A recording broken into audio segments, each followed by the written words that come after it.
Hey everyone, I'm here with my good friend Lisa Maniatis, who is a yoga teacher and also a coach, a empowerment coach, right?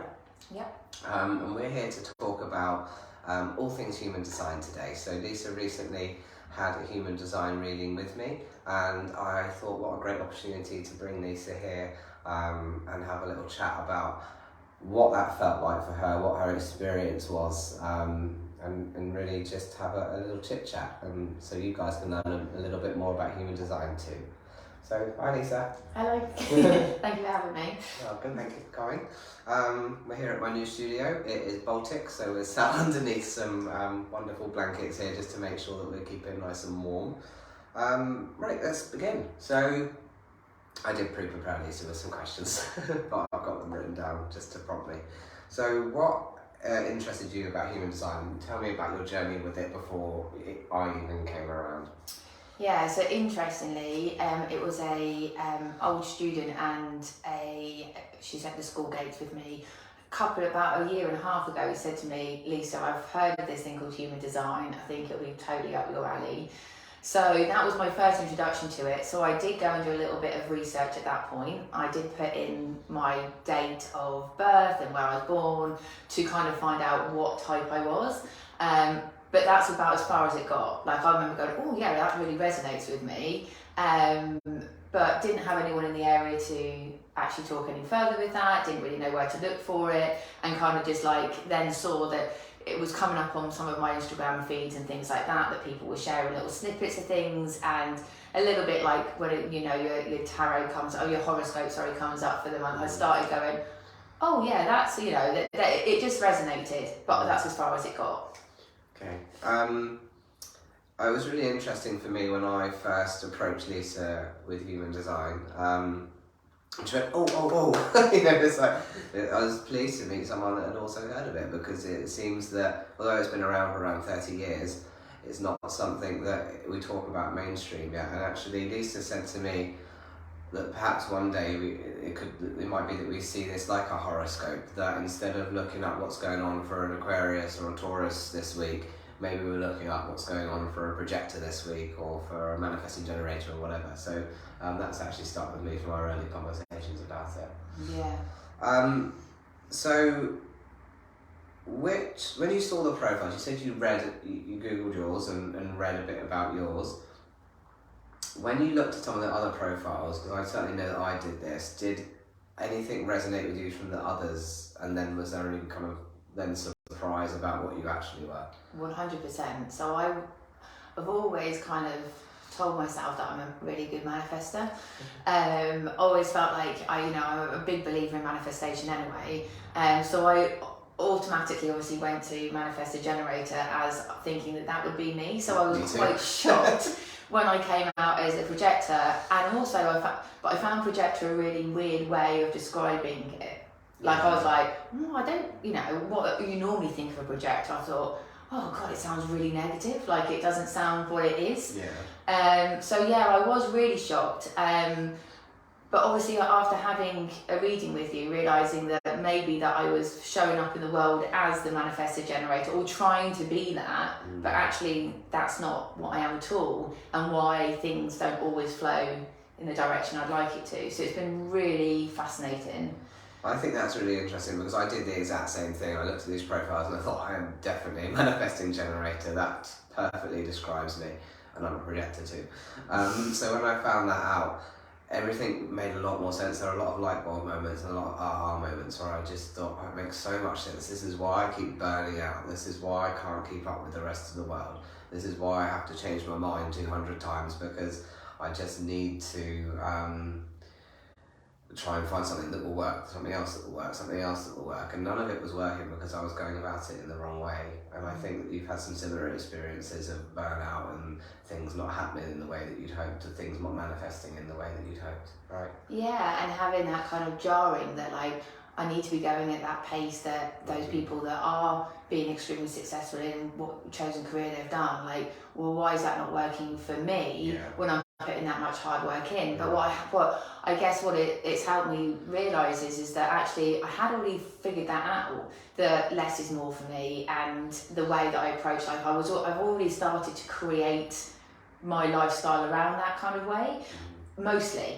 But now it's like giving me full permission to go, oh, well done you. It's not that I'm by far lazy, the absolute opposite, but like going, there's a different approach to how you can show up in the world. Yeah. And it's not the same as, and that's what the beauty of it is realising that moving forward, how that's going to benefit me. Yeah, so for those that don't know, the majority of the world are either generators or manifesting generators. And these people have the biggest engines. They can go and go and go and go when they're interested, when they're lit up by something. And then, so for Lisa and I, who are projectors that have been acting as manifesting generators, we've been trying to do that too. We've been trying to keep up. We've been trying to just go and follow our interests. And then we keep wondering why it's not working for us, why we burn out, why we can't keep up with the rest of the world. And it's because we just have a different method. We're low energy beings, so we are better outputting 2 to 3 hours a day, and then the rest is input. So all the self-care, the self-study, the learning, the honing our skills, the things that we love to do the most actually, those are the things that enrich us, and those are the things that allow us to do absolutely amazing external work in 2 to 3 hours a day, rather than 8 to 10 hour days like the rest of the world can do. So yeah, it's just a different approach for us. We can still achieve the same stuff, it's just a different method, a different way. But what's really interesting is even my husband, I haven't even really discussed this with him, a little bit, was like a few weeks ago was saying, Lisa, you always need to have, I always think that you need to put in your schedule in a year self-development courses and things like that. It feeds you, and that's really interesting because now it's like, oh, you could actually see that I need that. Like that's something that is just part of something I've been doing, and if I don't have that, and I guess that's why why human design I also went to it. It's like I love learning deeper about why I behave a certain way or how I show up for it. So for me, it was like, oh, it's another modality to kind of either confirm things I already know, but definitely I found out more because it was really insightful. Yeah, good, thank you. There are so many little treasures in these readings, and there's about 15 hours of information in the birth chart, so of course we only did a 1 hour reading together, but when you start just getting those little nudges and clues and almost moments of affirmation that teach you that you're not crazy and that you're what naturally you're drawn to and that you've discovered over time works for you is right for you. It's really nice to get that, I think, affirmation. Yeah, definitely. So were there any surprises in your chart? Anything that you weren't necessarily expecting? Well, the fact that you call us low energy beings, that again, the terminology of it all jars me all the time. Well, Ra, who created or downloaded the system from the universe, he is quite blunt with his words, let's say. So yeah, some of the things, like the word, I think you've got the term martyr in your chart, haven't you, as well? So again, some of these words feel a bit jarring, a bit uncomfortable, but it's about boiling down to the meanings behind Ra's words rather than the way that we interpret those words in today's modern world. So yeah, low energy being is one of those things as well. Yeah, and the other one being non-emotional, because I'm the absolute opposite of that. But what it was trying to explain is that being non-emotional means that whenever I will be in maybe a situation around people where I will pick up their energy and amplify it, which means then I'm actually the more dramatic one or the more emotionally charged one from it, which I've always noticed that. I've always put it down to being an empath more than anything, so I've always done that whole protecting yourself with a light or doing some kind of some protective kind of practice in certain situations.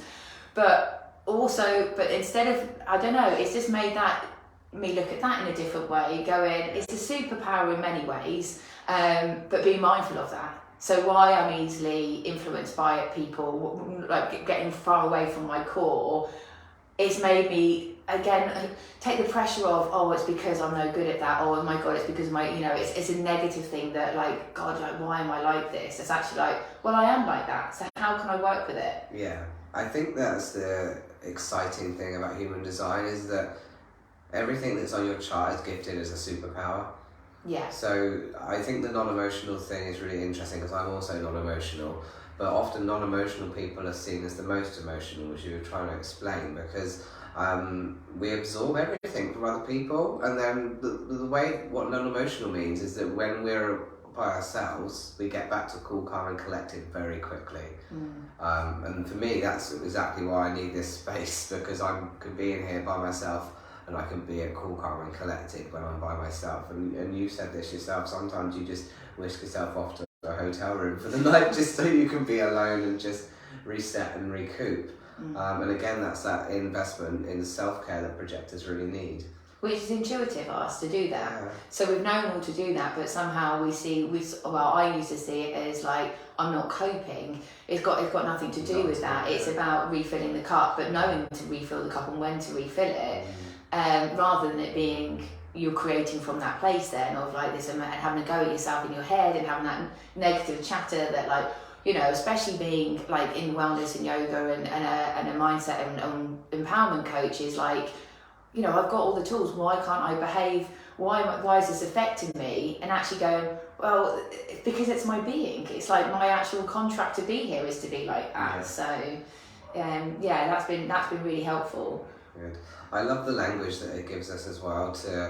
I know that some of the words can feel a bit jarring or a bit uncomfortable, but once we've learned what that means and we've got that language, when you talk to other people that understand human design as well, you can really start pulling out how sort of changing your perspective on how that these things are viewed in the world, how we think that we're perceived in the world, how we judge ourselves in the world, by just understanding the story behind the language and the story behind what we're telling ourselves as well. So I think it really opens up aspects of our personality that we haven't necessarily felt comfortable with or willing to acknowledge, and then brings that to the forefront as our superpower, as we said. Well, I think I just feel more comfortable with being me now. Yeah. Going, well, you know, I've tried the corporate world back in the day, and like, you know, like I said, interestingly, I've actually been following my path in without realising, like, because it's true to who I am, more so than I realised. But going back to those days when I used to go, oh, I'm going to try working in an office, I'm going to try and do this, and why I couldn't cope with it. It's like, oh, but my instinct told me that from, you know, where some people just haven't got that awareness anyway, and probably living a life really not true to themselves or being able to be the best version of themselves because they're still trying to fit a certain way, which is totally not what they're aligned to be because of who they are. I can definitely resonate with that. So I did 13 years in the corporate world, and probably the last 7 of those years I was almost driven to insanity. And I kept job hopping because I just couldn't figure out why I couldn't fit in. And it's because it's not my design, it's not what I'm meant to be or who I'm meant to be. Yeah. Yeah, I find it affirmative. Absolutely. Yeah. So how did you feel then about the reading that I gave you? What were your responses to what I was telling you, and then when you left, how did you reflect upon it? Yeah, well, like I said, I think there was a kind of like deep breath, like, oh, that's okay. Like, I felt really empowered by it, if I'm honest. I feel that, you know, we're talking about all sorts of things, like, you know, we've got gut instinct, and mine is actually a spleen instinct, which is before your gut instinct, and realising I really need to home into that. Like, I can feel that, I can feel things quite strongly, but still I would go and do the opposite of what that instinct was first saying. So I just felt like I'm giving myself permission to really fully be me, like on another level. I mean, that's what I'm always trying to do anyway, but I think we can get slipped back into, you know, of going off that. Well, I definitely can. Yeah. And also, like, I don't know, like how now having that another deeper knowing of myself, how I'm going to be more beneficial to my family, to my clients, to my students. I feel like everybody should have a reading. Actually, I think, and I mean, obviously, I know my astrology chart, I've had my birth chart done before, so there was a lot of lots of similarities, just a different language, but it felt, for some weird reason, it felt more personal, more like, oh, you've really got who I am. Thank you. So I've also had many astrology charts, and I've done an astrology course. Blew my freaking mind. It was so complicated for me to understand, and it's very open to interpretation. But human design works on a double astrology chart, so it's slightly different. So we work with the time of our birth, the moment we took our first breath, and then 3 months earlier, which is, and I've researched this recently, and it's not as simplistic as I make it sound, but it's called the design day when the soul enters the body of the unborn baby, but it's not as simple as that. I've learned a bit more recently, but I can't really explain that off the top of my head. But effectively it works on this double astrology chart, right? So you're getting 2 sets of astrology, how they combine all of those different conjunctions and things that come with that. So it's incredibly complex to generate, but unfortunately I don't have to worry about that, because we've got these lovely systems these days where it generates the chart for us, and then all I have to do is read the chart. And for me it feels so much more prescriptive, so much more easier to translate, and so much more relatable to the modern world. And I think that's why I studied astrology, and I didn't feel the need to continue my studies with astrology since I discovered human design. And I thought, this resonates with me so much more, and it's so much more translatable in the world for me to be able to deliver that information to other people. Yeah, no, definitely. And I think the biggest takeaway was realising that what I perceive that everybody has the ability to do, actually they can't. Like, it's just like, that's innate, you know, we've all got like a gift that sometimes I think is really like I said, it's a gift, like, it's like, well, why could, you know, you just can do it. Yeah. So again, like, I think recognising that the projector is the person that sees the overview is like basically above everybody else, not in a like a hierarchy, just because they can view everything, and realising that that's like, I've done that all my life without realising that it's, you know, it's pretty super cool to be able to do that. Yeah. And seeing it as a really like, okay, well, let's, you know, I don't know, the whole reading empowered me. It gave me permission to fully go, this is who I am, and this is why I am good at this. This is why I find this a struggle. This is how, you know, and like you said, it's relatable. Straight away, I felt like I could utilise it and put it into play. Yeah, to use that information and it feel practical in your everyday life. Massively practical. Yeah. And I think the simplicity of the way you said it for me was like, I needed that, because I'm not very good at remembering facts and figures. I'm very much more on how I feel and how other people feel and energetics, that I was like, it needs to be pretty simple for me to kind of be able to then use it. Yeah, good. That's why I loved it too, because I just felt so simple and relatable. Yeah. Good. And you're and you know, I mean I love Luke to bits anyway. It's you know, anybody who hasn't done any work with him yet in any capacity, I highly recommend, you know, coming and you know, knowing for yourself how easy it is to speak to him, how non-judgmental he is, and how wise he is. You know, it's and he's a doer. Even though he says like, we do those 2-3 hours that we do. Yeah. Put work in, we put work in, and it makes a big difference. So it's that, you know, working smarter, not harder, but actually it's because that's what type we are. Yeah. It's not It's because it's just what we've got, isn't it? Yeah. It's how we do it. Yeah, it's our nature to do it that way. Yeah, and then we rest hard. And then we need to rest hard. Oh, well, thank you, Lisa. That's really answered all the questions that I had. I guess, is there anything else that you want to say, bring to the forefront that we haven't discussed already?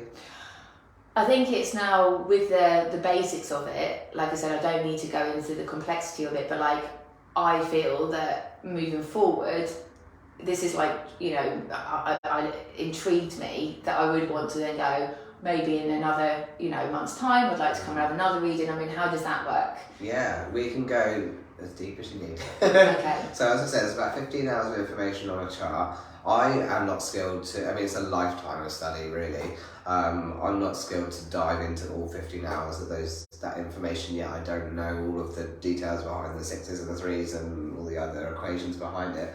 But I'm qualified to level 3, so I can give you a really good deep insight into your chart. So I could probably work with you on it for at least 5 hours of information and extract that and translate that for you. But yeah, I mean, the next thing, I think in the first reading, we tend to look at your personality type, your authority, and your strategy, and then sometimes we look into your profile as well.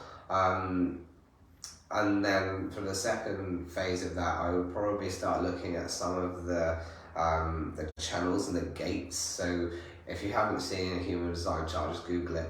But it's effectively, it's an image of a person, and then we've got the energy centers all through the person related to the chakras, although there are 9, not 7. That's another conversation. Soon to be 11. And then between those, we have all these gates and channels. So each gate is a number, and then 2 connect, and that makes a channel. So we would look more into that. What do those things mean? How are they active in your life? How are they passive in your life?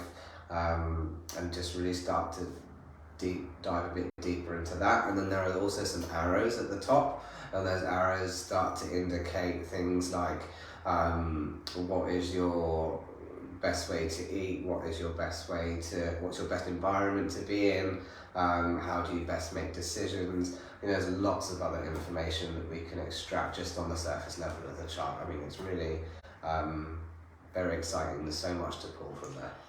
So that also then leads me on to the fact that you're offering like mentoring over longer periods of time. Obviously, that I'm like, would have people that possibly would like to come and have human design with you, but go, do you know what, I want to continue this. So I know we've discussed it before, that this is going to be, when you do your mentoring programs, which you're offering, this is your starting point now, right? Yeah, so I work with clients for mentoring, personal development mentoring, and I always start with human design. I'm becoming a bit niche, so I'll talk about niching another time, but it's something I've always struggled with. But just by the nature of how I've discovered human design and putting some of my natural talents along with it, I decided that I'm going to be doing all of my mentoring now going forward with human design as the base level. So we start with that initial profile, the first hour of the profile, and then we build on that, and then every time that we meet in mentoring, we uncover a little bit more from the chart and a little bit more, and we apply it to this situation or that situation, or healing from this situation. And I'm just using that chart as the basis of everything in regards to my mentoring, because I really think that it is your toolkit for life. It is we say that human beings don't come with instructions, but really we do. If you believe in the human design system and you really boil down to the details, they are our instructions. They're our unique set of instructions for our life. It's not like, so for example, again, there's a slight difference between astrology and human design. In astrology, it will say, on this date, something will happen, on this date and this date. In human design, it's not about that. It's about do this way, try this way, go about it this way, make a decision this way, and your life will unfold in the way that it's supposed to. All of the things will happen when they're supposed to, as long as you're following it by design. Does that make sense? Yeah, well, I think that comes down to when people say, because I know I use it a lot when I'm describing stuff like being authentic, like working from integrity, but some people don't know what their authenticity is or their integrity is, and so therefore it's like, well, let's look at who I am, and that just gives you that straight away, like you said, that foundation going. And I would be absolutely shocked if anyone had a reading and went, that does not relate to me whatsoever. Even if there was just one part at that point that you've got awareness to, that one bit would change how you move forward in your life. Yeah, absolutely. And the great thing about it is human design is an experiment, and it's an experiment for ourselves. So there's this 7-year process of human design once you've discovered it and starting to implement all the things. But each step of implementation is an experiment. It is trying it out, figuring it out, proving it to yourself and saying, wow, it does work, and then trying another thing. And then keep going like that until you know, the idea is that after 7 years you've played with it so much that you're doing everything just by the nature of your own exploration and discovery. Yeah, which is super cool. Yeah, really cool. So I mean, obviously I by nature I love to find out about myself, and like I said, on many levels. But I think even if you're like teetering, if you're just not, you know, you're one of those that like, I'm a bit skeptical of all this kind of stuff, like, well worth dipping your toe in, because I can't see what you wouldn't get some value out of it. I'd be interested for the people that say, do you know what, this doesn't work for me. I'd be interested to know why, but I can't believe that it wouldn't. And even what I loved also, Luke, was like when I did ask questions and you didn't know it, because you're saying like, that's a bit like, you know, I don't know that yet. Yeah. I'll go and figure it out. I'll go and find it out, not figure it out. I'll go and do the research on it. I mean, and that's like, to me, is like, great. And I felt like you were going to take care of me. Okay, well, I'm going to find that bit out for you, Lisa. I'll come back with that next week. I'm doing that a lot again with the mentoring as well, because human design is such a big topic, and I'm only, I don't know, not that long in. I've got to level 3, but there's probably like 20 different more levels to go.